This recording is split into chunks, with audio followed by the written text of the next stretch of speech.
बताइए, पूर्व जन्म का जो संस्कार होता है, पता है क्या? पूर्व जन्म के संस्कार क्या होते हैं, किसे कहते हैं? दरअसल पूर्व जन्म में जो हमें संस्कार मिलता है, अगले जन्म में उसके अनुकूल जो हम आचरण करते हैं, उसका जो प्रभाव होता है हमारे अगले जन्म तक हमारे काम आता है। एक विद्या 7 जन्म तक नष्ट नहीं होती। आप कहोगे कि ऐसा कैसे, इसका प्रमाण क्या है? भाई हम अगले जन्म में क्या थे? हमने उर्दू पढ़ा था, संस्कृत पढ़ा था, हिंदी हमें तो नहीं पता, हमें तो कुछ नहीं याद है। तो ऐसे याद नहीं रहता कि आप अगले जन्म में उर्दू पढ़े थे, उर्दू से आपने कोई डिग्री हासिल की थी, तो वो सारी जानकारी आपको इस जन्म में रहेगी ना। समय समय पर पूर्व जन्म के ज्ञान का उदय होता है। कैसे? जैसे आप लोगों ने कभी यह अनुभव किया, हृदयगत की बात है, यदि आप लोग गंभीरता से सुनोगे तो पता चलेगा कि हाँ ऐसा हुआ तो है हमारे साथ। आपने कभी अनुभव किया होगा कि कभी कभी हम किसी विषय वस्तु के विषय में चिंतन करते हैं कि भला ये कैसे होता होगा, और हमें सच में नहीं पता है कि ये कैसे होता है, पता नहीं है हमें ये कैसे होता है, और हम बार बार चिंतन करते हैं कैसे होता होगा, कैसे होता होगा, और एकाएक हमको आ जाता है कि भाई ये देखो ये तो ऐसे करके ऐसे हुआ होगा, जरूर ऐसे हुआ होगा। और बाद में जब कोई ज्ञानी, जब कोई पढ़ा लिखा हमसे कहता है तो हमें लगता है सेम ऐसे ही तो हमने भी मन में सोचा था कि ऐसे होता होगा, और ऐसे ही देखो हो गया। तो ये क्या था? यही प्रारब्ध का ज्ञान है जो समय पर उदय हो।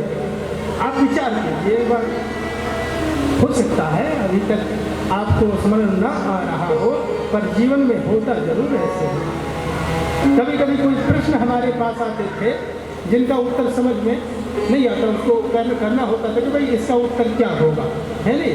फिर हम सोचने लगते हैं, पढ़ा हमने कभी नहीं, पर हम सोचने लगते हैं और सोचते सोचते सटीक उत्तर पर पहुंच जाते हैं, यही इसका उत्तर होगा। और हमें किसी ने पढ़ाया नहीं, हमने किसी गुरु से पढ़ा नहीं, तो ज्ञान कहाँ से आया?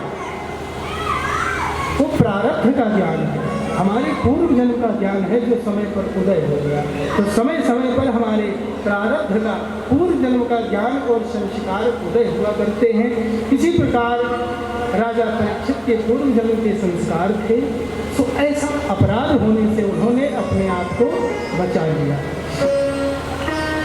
परंतु कलिकाल तो बैठा हुआ महाराज के शीश पर तांडव कर रहा था, इसलिए कहा वध तो मत करो, लेकिन दंड तो देना आवश्यक हो गया है।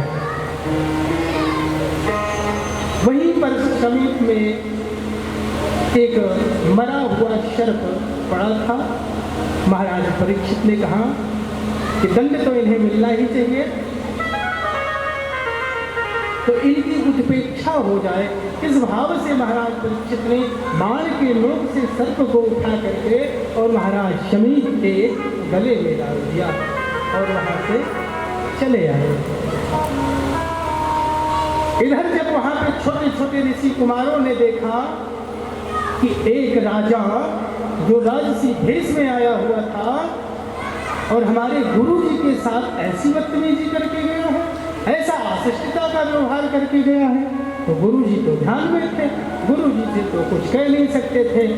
दौड़े दौड़े उन महर्षि का एक पुत्र था, उनका नाम था श्रृंगी मुनि, श्रृंगी, बड़ा ही तेजस्वी वाला। कौशिकी नदी में स्नान करने गया हुआ था।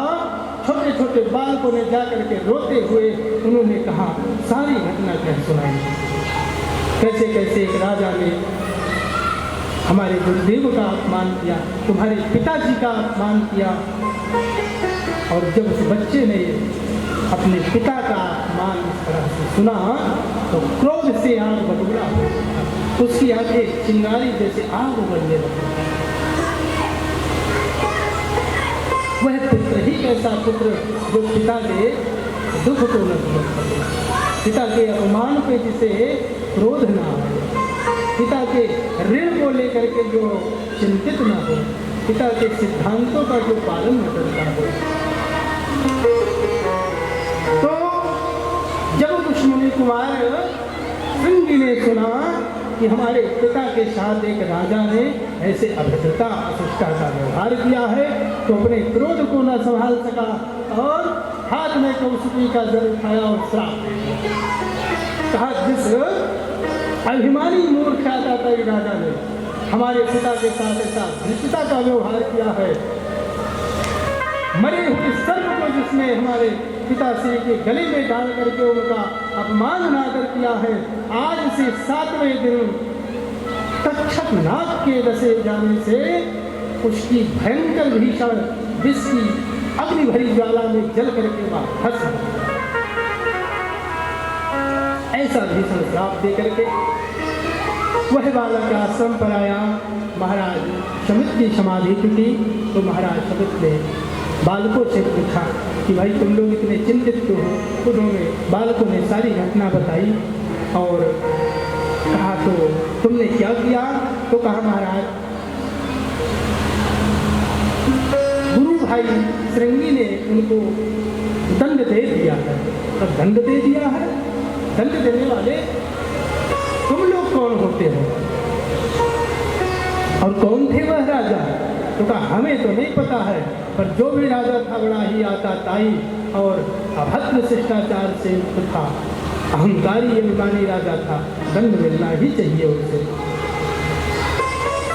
तो कहा, बिना जाने ही आप लोगों ने श्राप दे दिया?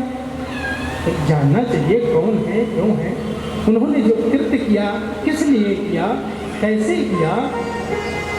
तो ध्यान लगा करके जब समीप मुनि ने देखा तो परीक्षित नजर आए। परीक्षित जब नजर आए तो महर्षि शमी